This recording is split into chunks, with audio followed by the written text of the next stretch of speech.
Hello everybody, good morning to you. Today I have kind of a quick video for you. If you're anything like me, you've got a handful of power supplies laying around. Some of them are going to give you modular and some of them you got from God knows where and you don't have all the cables for them.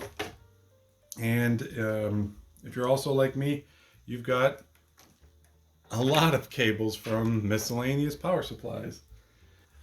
And the big problem is that a lot of power supply manufacturers, yeah, of course, they've got the same 6-pin outs on the SATA and peripheral and PCI Express plugs, but they're pinned differently because EVGA doesn't want you using Thermaltake power supply cables and stuff with their power supply. They want you to buy theirs. So they all have to abide by the same rules though. Your Molex connector needs 2 grounds, a 5-volt and a 12-volt. It doesn't matter which way they come out of here. They all have to end up the same way here at the end of the plug, or when you plug in your hard drive or whatever it is you're plugging in, you let out all the smoke and start the fire and bad things happen. I'm going to show you an easy way to find out if you have, if your miscellaneous cables are compatible with your power supply. Okay, so one of the easiest cables to figure out whether or not it's pin compatible with your power supply is a Molex connector. These are super simple. Like I said, you got your power on the outside 2 wires and your grounds on the inside 2 wires. And the way we're going to do this is we're going to plug it in. And well, first of all, make sure your power supply is not plugged in. And we're just going to check to see if our grounds are correct. So we're going to set our multimeter to audible ground. Well, we can do this one of 2 ways actually. So we want to find ground, and the easiest way to find ground is to use either a ground pin in your harness, your 24-pin ATX harness, or we can find some shiny metal on the case, which I like the threaded portions of the screw holes because everything is grounded to the case, or should be grounded to the case. That is usually the case. Again, make sure it's unplugged.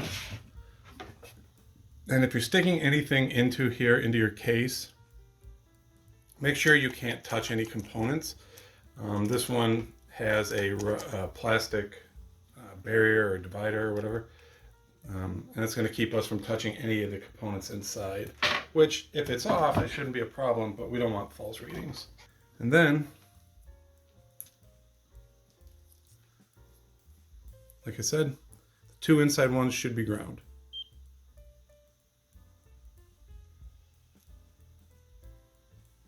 So those ones don't seem to be. Yeah, see, I'm getting ground here. So obviously, whoops, this cable is not compatible with the power supply. Now, I could repin these. I don't have the tool to do so, but you can pop the wires out of the back and repin them and do what you need to do. But I have a plethora of cables here, and I'm just going to go ahead and see if we can't find one that is pin compatible.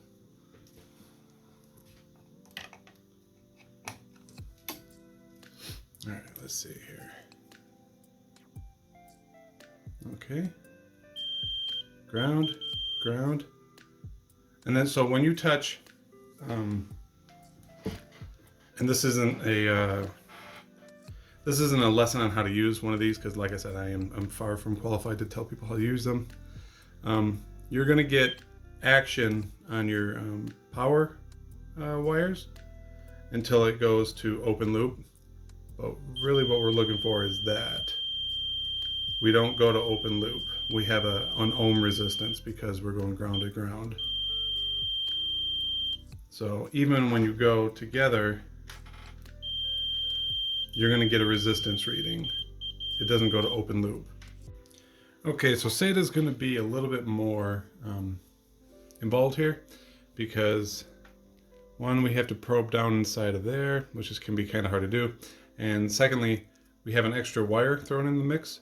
So if I remember right, and if I'm reading this chart up here right, this is the chart I'm looking at. The top wire is going to be 3.3 volts, and then a ground, and then 5 volts, and then another ground, and then 12 volts.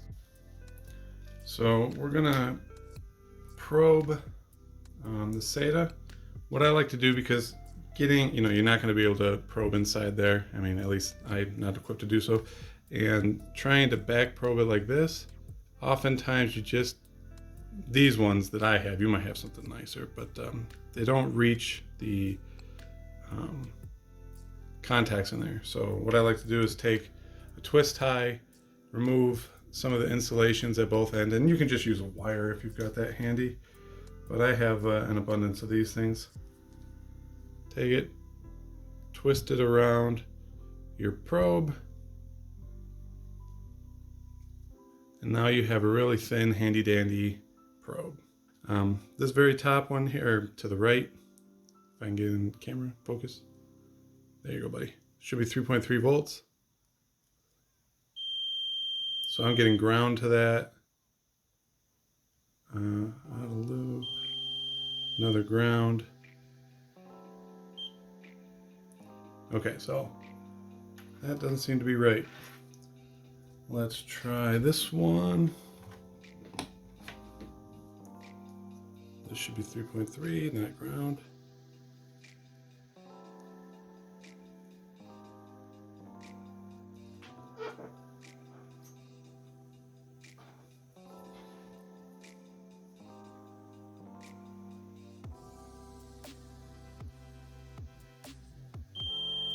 So the second one ground, third one. That could be 5.5. Fourth one should be ground. It is. Fifth one, 12 volts. Okay. This cable, even though everything seems right, but the 3.3 gives you no reading at all. This wire might go back into here, and then there might not even be a pin in here. So let's check that out. Twists around and goes in right here, bottom left. Yeah, there's like nothing going on in there. So this one's ground, some sort of voltage. Okay, so now what we're gonna do is we're gonna power this thing on, and we're gonna test our voltages. And we have to trick it into turning itself on. Sorry, we'll connect the green and the black wire. Well, this one's all black, but they're these two right here. If we connect these, we get power. So now we're live. Don't do anything dumb. And since we're just going to fan or a chassis ground here, we're not gonna harm anything. We shouldn't harm anything. So we should get a reading. Oh, we want to go to voltage. We might get 12. Wrong way. There we go. And so this is a cheap multimeter, so we're going to get fluctuations when we're not connected to anything. Just ignore that. So we're looking to get 3.3 volts around there, 5 volts at the top, so that's no bueno. 4, this will be ground, so we won't get anything. This should be, this is what I was hoping to get 5 volts on. 14 volts, well that's 12. That's going to be a ground. And 6 volts. So I got a 5 volt. So when there's no load on your power supply, you're going to get high readings. So this is probably my 5 volt. This is a ground. This is my 12 volt, which should be 5 volt. That's a ground. And a little bit high, that's probably the 3.3 volt. So this one's close, but it's not correct. So I'm gonna go through these one by one until I find one that is correct. I'll come back when I have any success.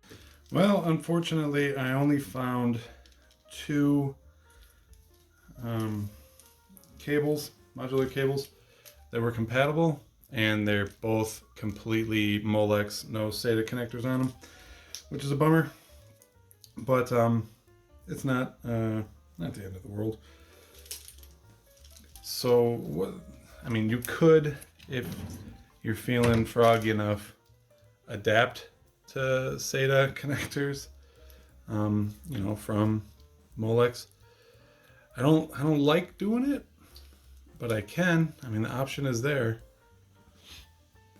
I know people say that these can be fire starters. They're poorly built, but I've never had a problem with them. I've seen them come in many pre-builts without issue. I'm not saying that they don't catch on fire or they can't, but I think the odds of them not having a problem are higher. I mean, anything can catch on fire. This could catch on fire for any reason. You never know why. But I don't think I'm going to use adapters. Not for this application I'm going to be using this for. So I either have to get a tool to repin a Molex connector, or B, find a SATA connector for it. So I'm going to see what this looks like in edit. I know I can be kind of, especially fiddly stuff like this, which I guess it's not fiddly, but I know I'm not the greatest at explaining this kind of stuff, so hopefully I can make heads or tails of it while I'm editing it. So I hope this helps you guys out in any way. If it did help, give it a thumbs up. If it didn't help, I appreciate a thumbs up. And I'll see you in the next one. Thanks very much for watching. Bye for now.